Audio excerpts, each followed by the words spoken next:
Hi, this is James from Tabletop Gaming Guild, and today we're going to take a look at Cthulhu Death May Die. Have you ever wanted to punch Cthulhu in the face and maybe take him out? Well, in Cthulhu Death May Die, you get your chance. This game is a 1 to 5 player game that was designed by Rob Davio and Eric M. Lang. This is published by CMON Games. Let's go ahead down to the table here and see how you might be able to accomplish this impossible feat.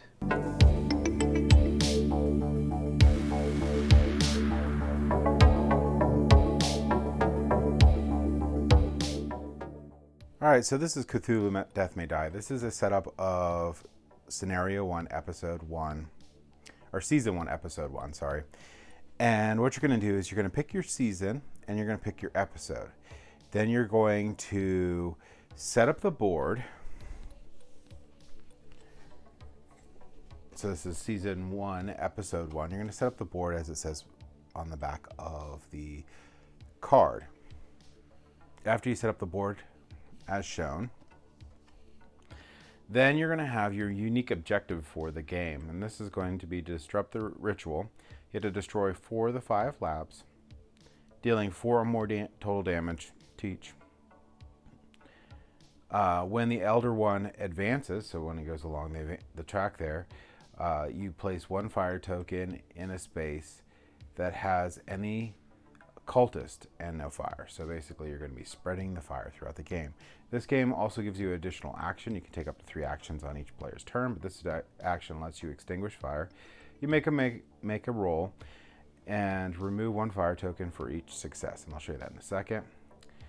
When you destroy equipment, you're going to make a roll against it, and each success deals 1 damage to the equipment.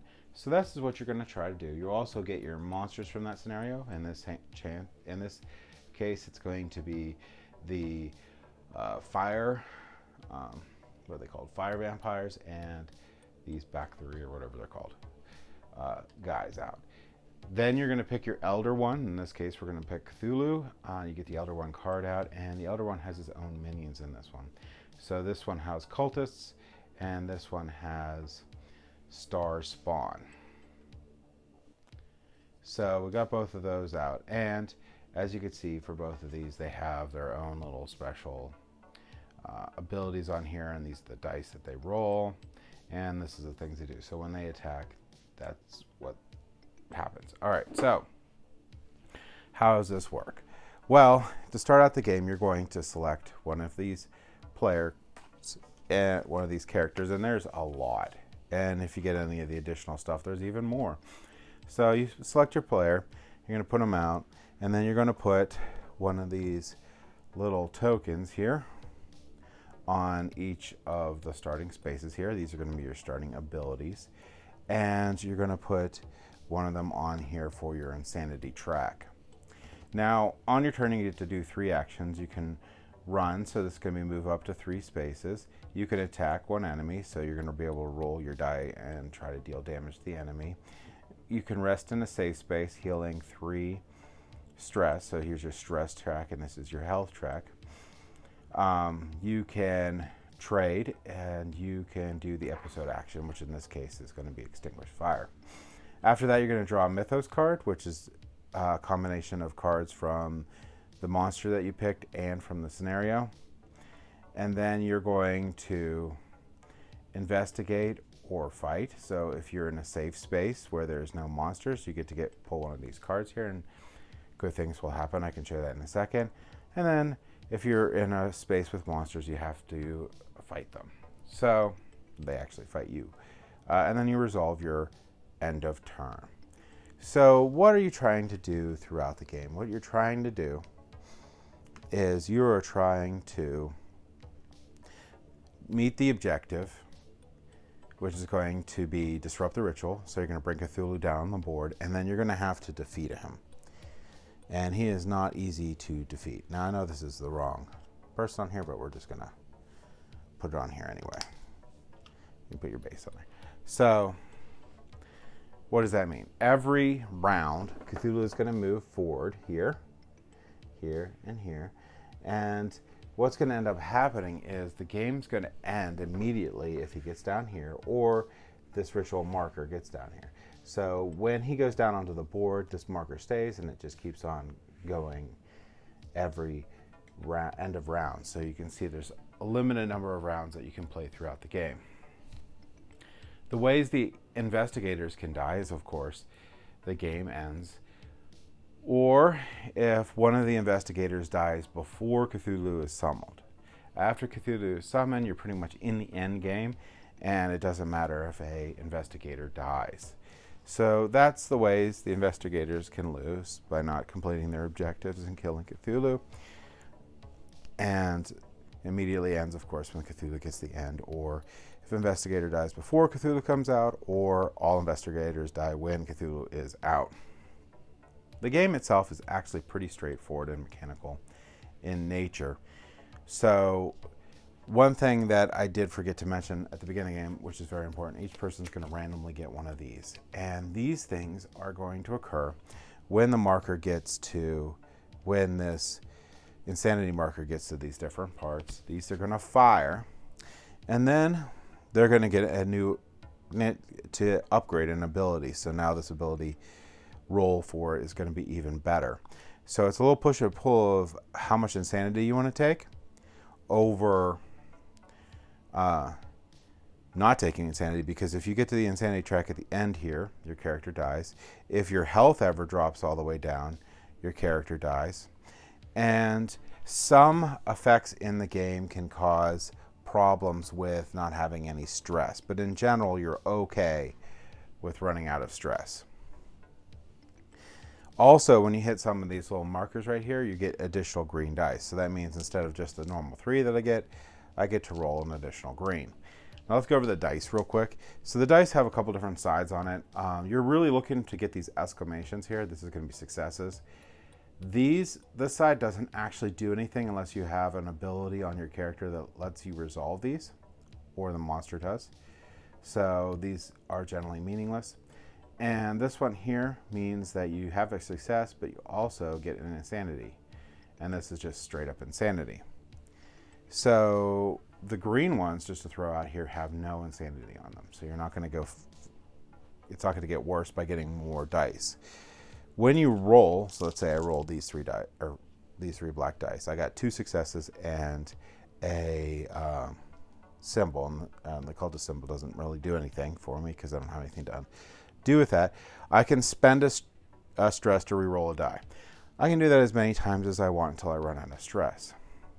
After I have done and I resolve my dice, after I'm done re-rolling, I resolve my dice and I do my successes, and for whatever I'm doing, either damaging a monster, doing something with a scenario, or some check. If I had any insanity, I would apply that, and if it hit one of the areas on the board with this symbol here, I would go over my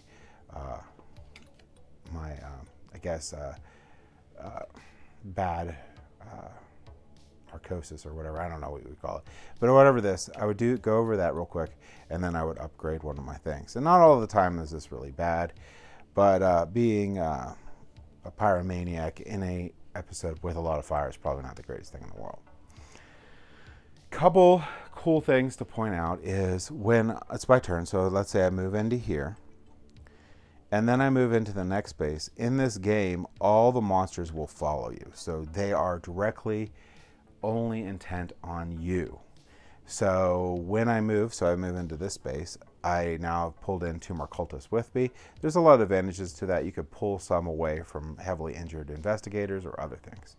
There's fire in this room. The fire in the room doesn't bother the investigator at all until the investigator moves. When the investigator moves, so let's say I moved to this room, I would then take a fire token, and then I have to roll a die to resolve that, and that can result in damage and all sorts of fun stuff at the end of the turn. So fire actually doesn't matter until you try to leave the room. A couple other things to note in this game is you have these little tokens on here. These are actually spawn tokens.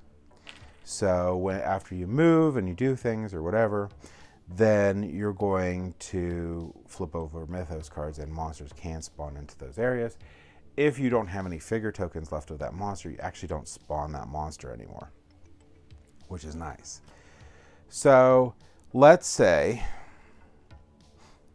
I don't have any weapons, so I just want to attack one of these cultists. I would roll the 3 dice, and I didn't really like my roll there because I got an insanity and a success, so I'm just going to go ahead and re-roll these, and I got 2 successes, so I will live with that, and then I will deal 2 damage to the cultist. Now, if you look at the cultist here, the cultist health is up here, so this one has 2 health, so that's enough to take him off the board. Some bigger monsters, like the Star Spawn, have 7 health and they're harder to take out. It's generally a good idea to remove these monsters because if you're in a room with monsters at the end of, so basically you're going to take your 3 actions, you're going to draw your Mythos event, so I draw my Mythos event, and right here it says Fire Vampire. Each Fire Vampire moves 1 space towards you and place 1 fire token in their space, and then down here, yellow, you summon a Fire Vampire. So you do all that stuff, which could end up having a Fire Vampire in your space. You're going to check to see if there's any monsters in your space. If there is monsters in your space, they're all going to attack you, and they're going to roll the dice that are on here, and they're also looking for successes, and that's how many damage that you can take from that.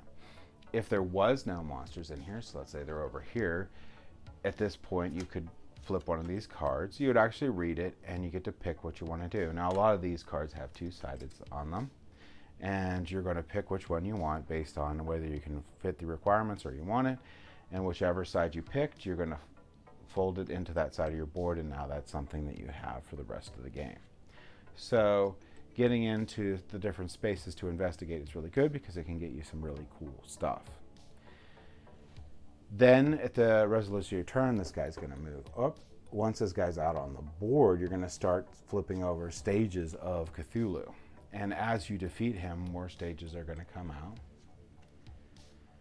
So you have 12 health right here. That's stage 2. Actually, this is before he comes out, when he advances. So this would actually already be out. We'll put this off to the side here. So that would already be out when he first comes out. So you have 12 health once you defeat him.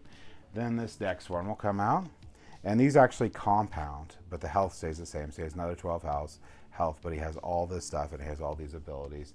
And then you have to defeat him a 3rd time, so he has another 12 health and he has all these abilities. So it becomes tougher and tougher to beat, and does more and more horrible things to you at each round. Now, if you're able to defeat him, you win the game. If not, you lose. So, in essence, that is a really quick rundown of how to play Cthulhu Death May Die. Let's go ahead back up to the table here, and I'll give you my final thoughts on this game. Okay, so I really, really love Cthulhu Death May Die. Now, this game actually took a little bit for me to warm up to. Mainly because I went in thinking really trying to pull out all the strategy in the game. And this is more of a lighthearted, heavy combat game where you're just going in there, guns ablaze, and you're just being nuts. You're just going to go and kill all the cultists. You're going to kill all the spawns in there. You're just going to trash this ritual, and then the Elder One's going to come down, and you're going to try to trash him too. And you may or may not fail horribly in this game. It's just, if you look at it that way, a lot of fun. And I love how many different scenarios I have, how different they are. The plethora of different characters that I can choose from with all different sort of asymmetric abilities. I really like the push and pull of gaining that insanity and getting my character powered up and having all these cool abilities during the game, but pushing that luck a little bit because, and getting towards the end there, your character can die from that.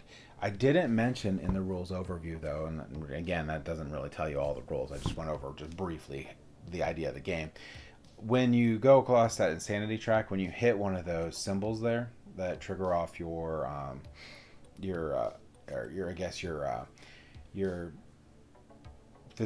psychological issue in the game, and get that ability, it actually stops. So if you had more insanity, it would just not cross over. You wouldn't keep moving it. So that's also really nice because if you look at the end of that insanity track, there's a couple of them. So that'll stop from immediately getting killed.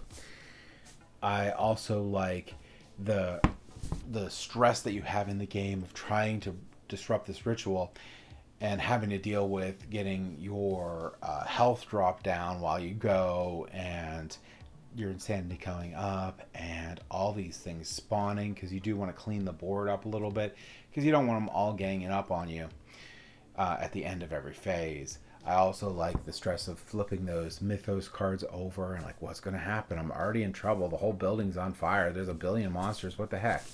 And it flips over and has it. And then attempting to defeat the Elder One in the game feels completely epic. I mean, this guy is no pushover. He has like super huge abilities that fire off. They compound. You have to defeat him like 3 times in a row. It's just amazing, and it's a lot of fun. So if you look at it in that one, where you're just going to have a shared experience, cooperative shared experience with everyone else at the table of this epic game where you're going to attempt to try to take out the other one that you shouldn't be able to take out, and everyone is just pushing for that goal. Whether you win or not doesn't really all that matter to, well, at least to me when I play this game. It's more of the journey and more of the fun of just going through and trashing everything in the game and just being, who cares? Let's do it. So I really love Cthulhu Death May Die. It's getting to my table more and more often. We actually did a playthrough on it recently, so go check that out. We actually won in that playthrough. Hopefully we did all the rules correctly during it, but we actually won on that one. We actually did pretty good, but in most cases it's hard to win Cthulhu Death May Die. And that's my thoughts on it. Thank you for watching.